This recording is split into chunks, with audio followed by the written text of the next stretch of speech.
What is up, guys? It's your boy Edward V, and today we're going to talk about weight loss versus fat loss. What's the difference between the two? How can you tell the difference with equipment or without equipment? And I get a lot of people who are discouraged because of the discrepancy between both fat loss and weight loss. So I'm going to break all of that down in this video. Stay tuned.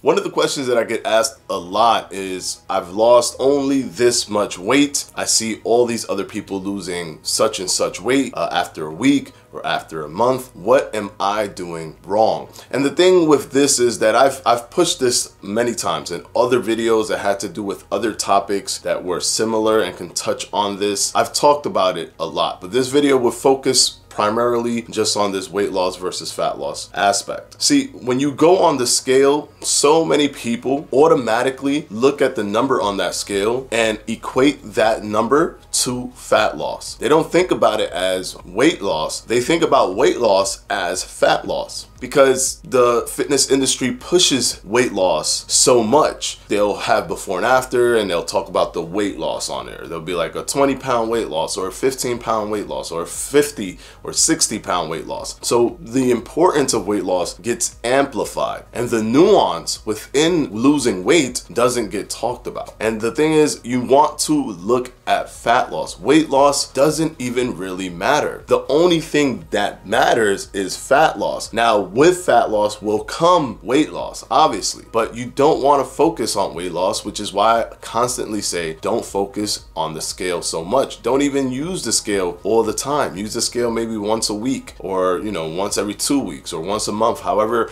you want to do it, but don't do it every day, because if you do it every day, you start being controlled by the number on that scale. Your day, how happy or how depressed you'll be, is determined by what you see on that scale. You give it so much power. Now, the thing that fluctuates the most is water weight. So that's the reason why the whoosh effect exists. And that video I did on the whoosh effect is basically when you go to sleep and you wake up and now you've lost 5 pounds or 6 pounds. A lot of people will be so motivated by that and feel that they have lost 6 pounds of body fat overnight, but you most likely did not, as that would take so much of a caloric deficit to pull off, which is not even physically possible to do it during the overnight while you're sleeping. But the power of the scales, weight, mentally, and how much it controls you is very aggressive. It's there. It's something that has been perpetuated by the fitness industry. So what you want to do is you want to make sure that the weight that you're losing is fat. Understanding that 1 pound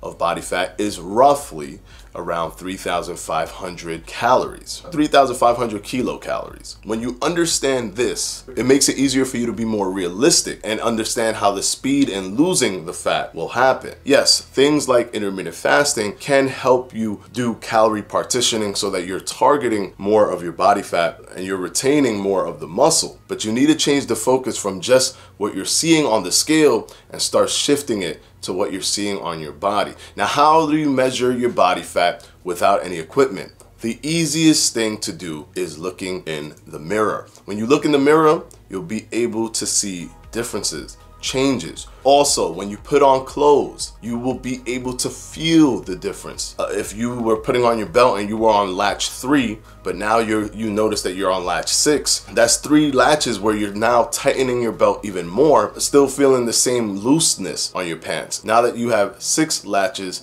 rather than 3, that is an indicator of fat loss. Muscle changes happen very gradually over time. So quick changes will usually be seen in body fat. That's why there's a lean mass weight and then there's a body fat mass weight. So looking in the mirror is one thing you could do. Looking at how your clothes fit, noticing if your pants are loose, those things are indicators of fat loss.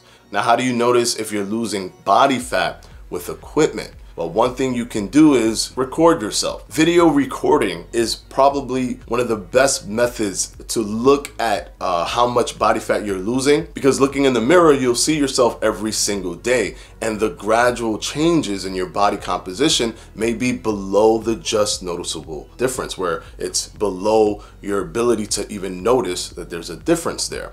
However, if someone sees you 2 months later, they'll notice because they remember how you looked 2 months ago. So they'll say, oh my God, you lost so much weight. And in your head, you'll probably be like, I don't feel like I lost that much weight, but you probably look completely different to that person. They're seeing you beyond the just noticeable difference, not below the just noticeable difference. So if you record yourself every week, which is how I built my first video on this entire channel, it was just trying to look at my body for myself. I would record myself and take pictures. If you record yourself every week, the videos within each week might not be that big of a deal, but when you compare the current week with the first week, you'll be able to see it beyond the just noticeable difference. You'll be able to see the actual changes. So that's the easiest equipment where I feel that everyone should have some sort of device that allows them to record and some sort of a device that allows them to take pictures. And this can coincide with the weight loss. So if you're looking at the scale, yes, you can look at the scale, but I recommend once a week, usually when you're taking those videos and pictures,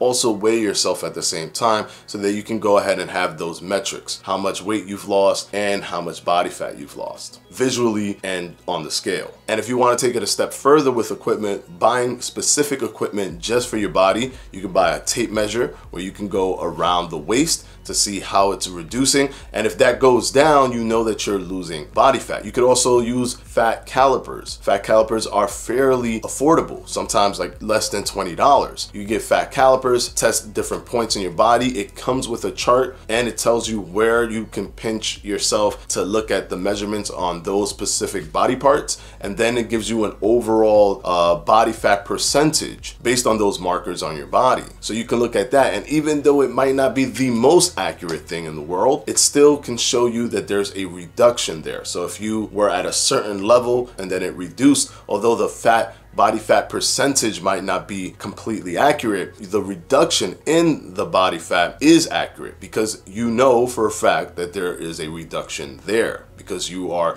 going lower in the percentage. So those are the best ways in terms of looking at body fat. I just want you to understand that the scale is not the most important thing in the world. If you just base everything on that scale, it might discourage you or it might give you false hope. I want you to be more accurate in understanding how much body fat you're actually losing. So use the mirror, use video recording, which is very, very important. Use photos of your body, the front of your body and the side of your body. If you want to take it that extra step, buy a tape measure, use it around your waist, or buy fat calipers and do the points in your body to see what your body fat percentage is. And this way you can start to separate the number on that scale and actual body fat loss. Because the truth is, people don't want to lose weight. You want to lose body fat, but we're fusing everything and we're giving everything and we're putting everything on the shoulders of the scale, and it's giving us false indications of what we're doing with our actual body fat. So this is the difference between the two, is that the scale encompasses everything that involves you losing weight, which is water fluctuation, glycogen buildup and glycogen release, muscle tissue. So even over time as you're building muscle, you may gain a pound or two, and that's going to be throwing you off as well. And body fat loss. So if you want to isolate body fat loss, you have to use these other metrics so that you can tell if you're actually losing body fat or if you're just moving water out of your body or if you're even losing muscle tissue. Those are important things to look at. So I hope this video was very informative for you guys. And of course, I want to thank my patrons from my Patreon.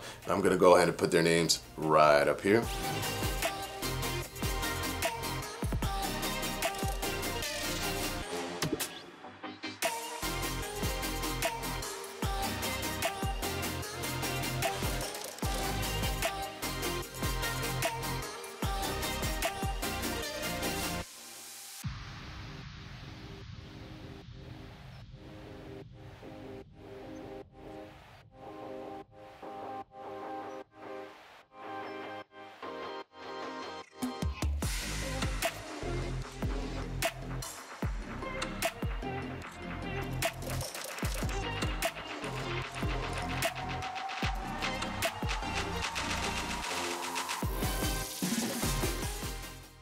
And as always, guys, I'll see you on Wednesday for another FAQ.